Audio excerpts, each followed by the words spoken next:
Hey everybody, and welcome to another segment of AstrologyAnswers.com's weekly forecast. My name is Terence. The week begins on Monday, October the 7th, 2024.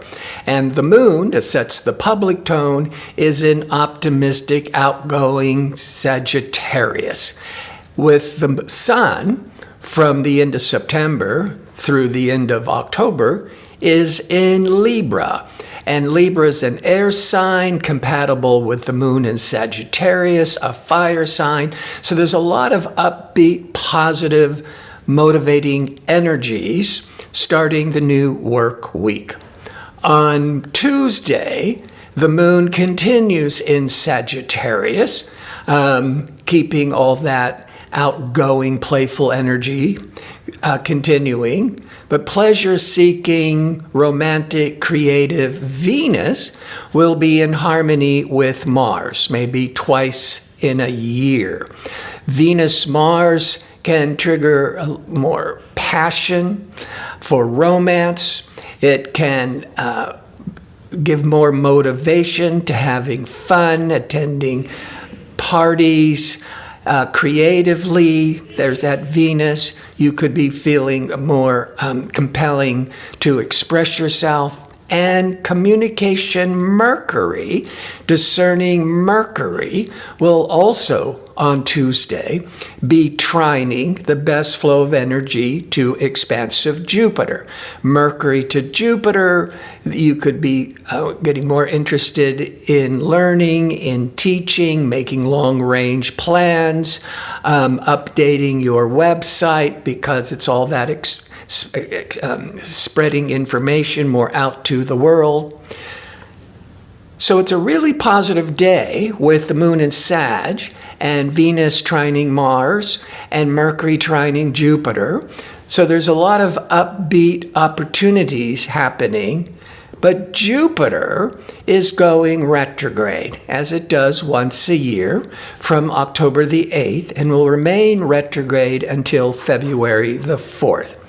It's retrograding at 21 degrees of Gemini. So if you have a planet within a couple of degrees impacting that 21 Gemini, you might be feeling this shift of energy.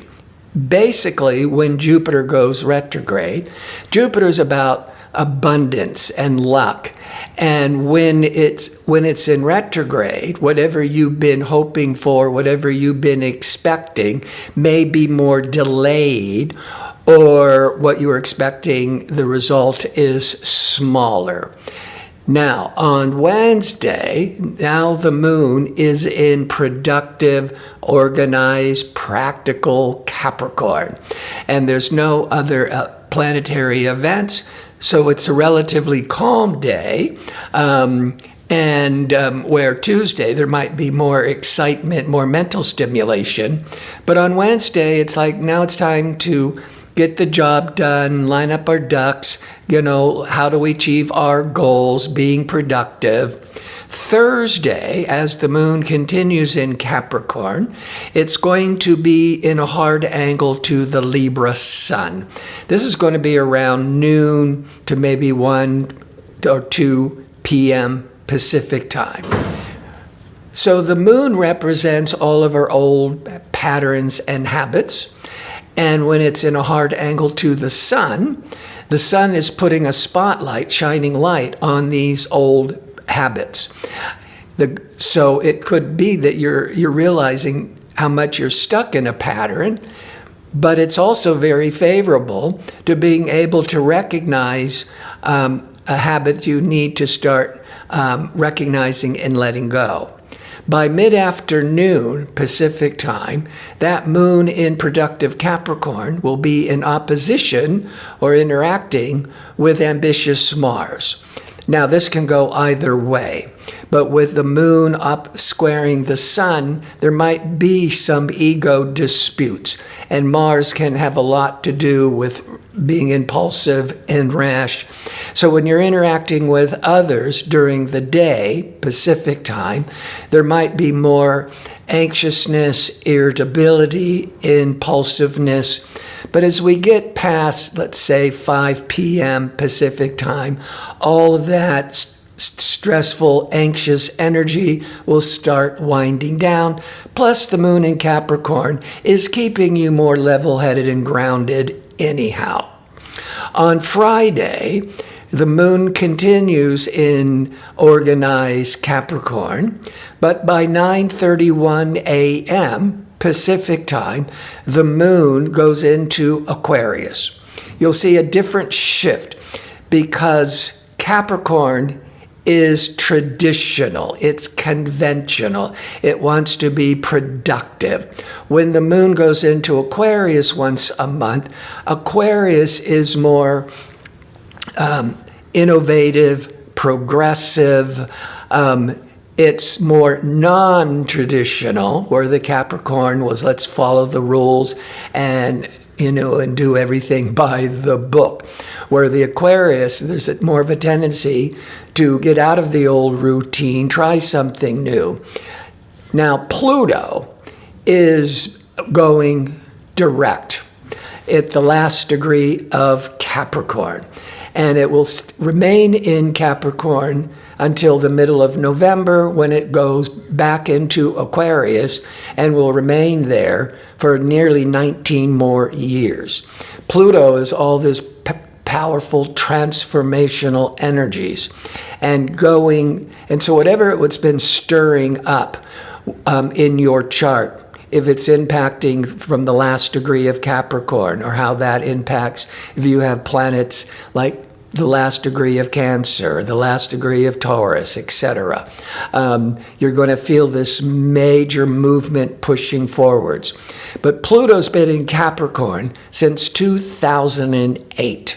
And this is the last weeks of the lessons of Pluto in Capricorn is trying to push through. Capricorn is government. Capricorn is corporate. And so there's been these huge changes in economics, in the corporate world, in the governmental world, and now we can start and think of Pluto as death and rebirth. So what has been changing and upsetting for all these years, now with Pluto going direct, you can start to see the death and rebirth. Now it's the birth of new economics, as an example, or new government. And by the middle of November, then the Pluto moves into Aquarius for the first time in 243 years, where Pluto in Capricorn was very traditional old guard. But now the Pluto's moving into Aquarius soon, and that's being more focused on the future, technology, innovation. Saturday, the moon in Aquarius will be in harmony with the sun and lucky expansive Jupiter by the evening of Pacific time. So when the moon is in harmony with the sun, everything seems to move more freely, more effortlessly, and with Aquarius also represents friendships and group activities, and at the same time, the moon is excellent with the sun. It's excellent with expansive, optimistic Jupiter. So Saturday evening is going to have this really very favorable energies for looking to the future, feeling more optimistic, especially socializing. Sunday, the moon is in Aquarius, but it goes void of course at 7:11 a.m. until 12:55 p.m. Pacific time. When the moon is void of course, it means it's changing signs, but it's no longer making any aspects to other planets. So the energy is flat.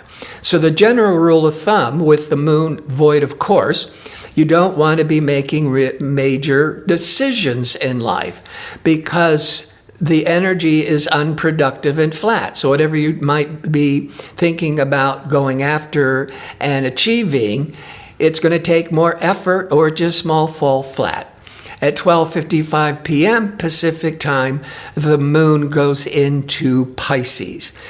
The big difference between Aquarius and Pisces, Aquarius is very mental, very objective, and even more impersonal. But when that moon goes into Pisces once a month, Pisces is very empathetic, it's very spiritual, it's much more sensitive. It comes from the heart, it comes from the feelings. And the sun is going to be trining, or the best flow of energy, to Jupiter. So after the moon goes into Pisces, then you can start making decisions with Sun Jupiter, long-range plans, to educational plans, to traveling plans, to publishing, marketing plans, and feeling really optimistic and move forwards. But Mercury, decision Mercury, will be in a square or a hard angle to Pluto. So you're doing a lot of thinking of what you need to let go, where you need to move forward. But the Sun Jupiter, you're feeling very protective and very optimistic. So the Mercury Pluto can just have a lot to realize what is no longer working for you, and letting go of the past and moving towards the future. I want to thank you for tuning in. I hope to see you next week with my next segment. Until then, be safe and well.